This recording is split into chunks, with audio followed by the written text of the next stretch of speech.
How to airdrop large files on iPhone. To get started, go ahead and open up the Settings application on your phone.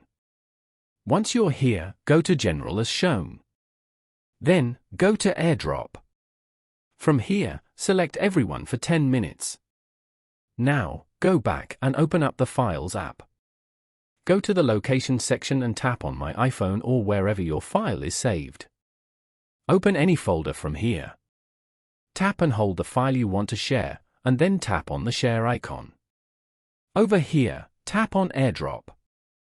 AirDrop is a feature on Apple devices that allows you to quickly and wirelessly share files with nearby Apple devices, like photos, videos, and documents.